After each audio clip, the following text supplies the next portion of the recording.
This episode will only have 4 psalms in it because of 2 reasons.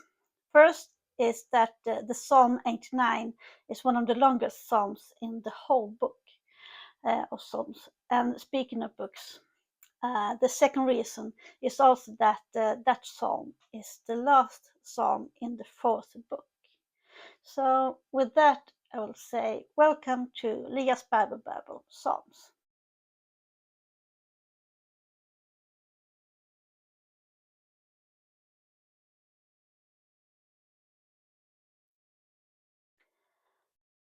This song is right up my alley when it comes to the way of how I believe in God, uh, beautifully described in line 2a and 5b.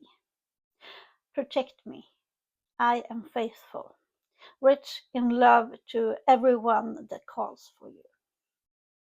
Here is a small step towards the belief that God is love and share his love for everyone.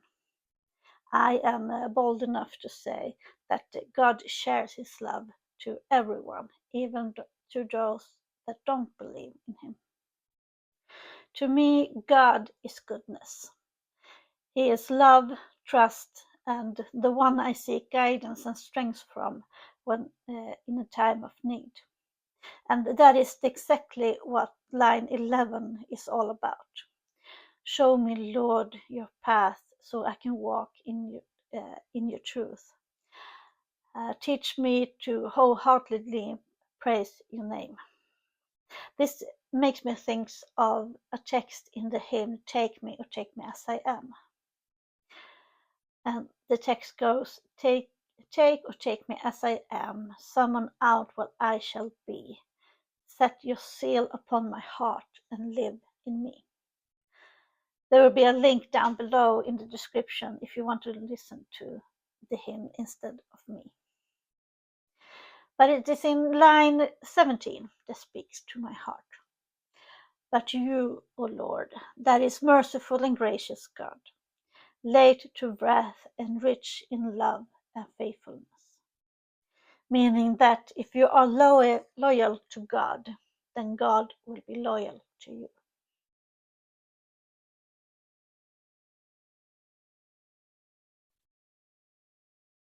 This might be a short psalm, but it gives us the background to one of the oldest conflicts in the world, the Temple Mount in Jerusalem.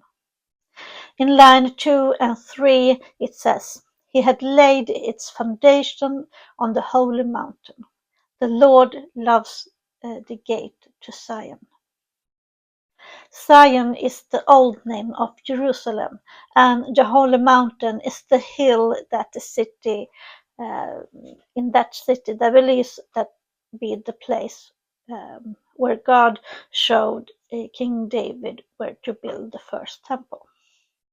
We all know that King David wasn't alive to see the temple complete. It would be his son Solomon that would be the one that completes it.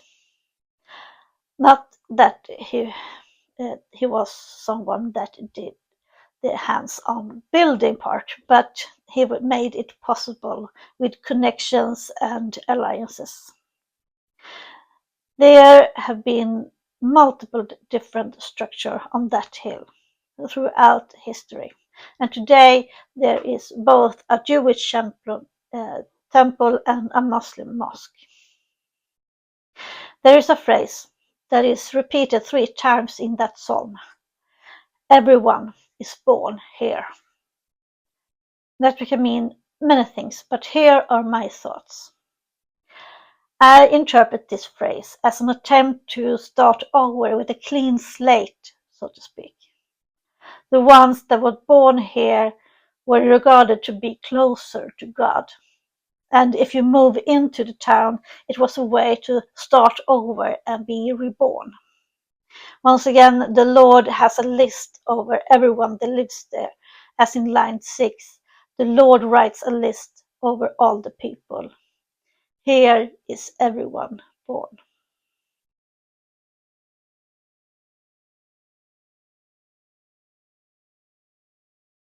The name, a new name, has now entered the Writing Guild of Psalms, and his name is Heman. He was one of 4 wise men that resided at the King Solomon's court. Wise men were known as Israelites and were well known far beyond the city walls of Jerusalem. So now to the big question: does his wisdom shows in the psalm? Well, that depends on how you interpret the word wisdom itself. But at this time in history, wisdom was something that you only could get from God by studying the Word of God. My initial thought when I read the first part of line 2 was, Lord my God, I call for you to help during the days. And my thoughts was, why limit yourself to praying only during daytime? It's like when you only pray when you are in church on Sundays, because that's the only time God has time to listen to you. Or only do 10 push-ups just because you don't think you can do 15, even though you have the strength to do 20. Then comes the second part of that line. At night my lamentation rises to you.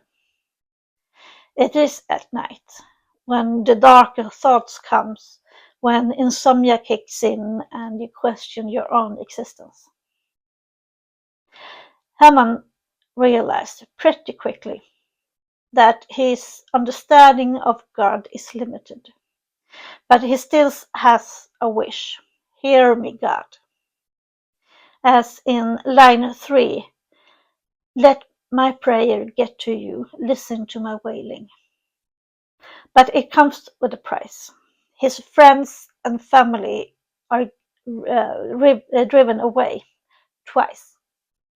For me, if your friends and family don't back you up when you are in need or having a rough time, then they might don't have that much to do in your life. And it's okay to cut them off for protecting your own peace. And that, I think, the Heman gets that insight too.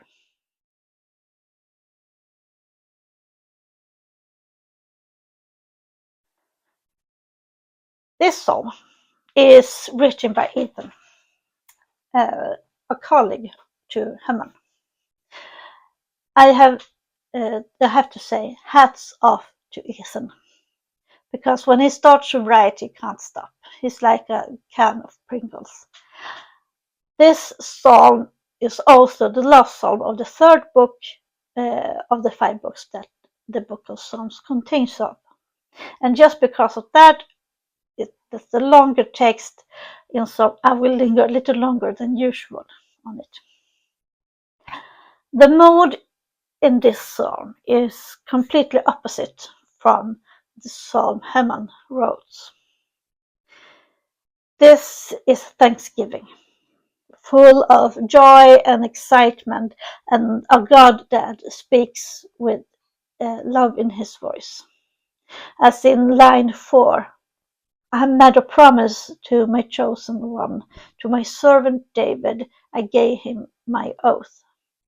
Your family will be restored forever, for all the time I have fortified your throne. You can feel the loving caring God has for David. Here is a God that has conquered the Leviathan of the ancient seas and created a new world. I stumble upon something interesting here. The first part of line 12 is almost identical with one of the lines in the Lord's Prayer. Yours are the heavens and yours are the earth. And it continues with, you have laid the foundation of the world and everything it holds. You created north and south. cementing that God is the creator and the foundation of what the earth relies upon.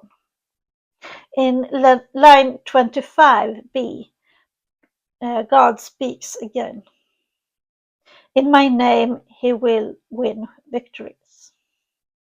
Here lies the proof that what so many leaders of countries and conflicts use even to this day and age when they say in the name of God. God finishes his speech in line 37b and 38a. His throne shall remain like the sun, exist forever like the moon. Then I wonder if Ethan spoke to heaven, because the next part of this psalm is almost depressing. Every word feels heavy and full of excitement or anxiety. I'm talking about the lines 39 to 46. I have a theory that the underlying reasons for this part is the destruction of the temple in Jerusalem. I can understand that if the house of God gets ruined, then the people of God question where God is and why he let it happen in the first place. With that follows the next question. How long will God be away or hide, as it says in line 47? I can understand their line of thoughts here. When something bad happens, you might question God's existence or why he let something happen in the first place. And afterwards, it might be difficult to see God's presence anywhere. So, thank you for watching and listening to me. Please like and subscribe and ring the notification bell, of course. Don't be shy for leaving a comment or two, and I would love to hear from you and your thoughts. Here are the doors wide, the ceiling of the ceiling is high and the floor is low. Feel free to browse around in here. There are playlists for both the believer and the seeker. And remember, if you don't know what to do, at least be kind. And I hope I will see you soon again. Bye!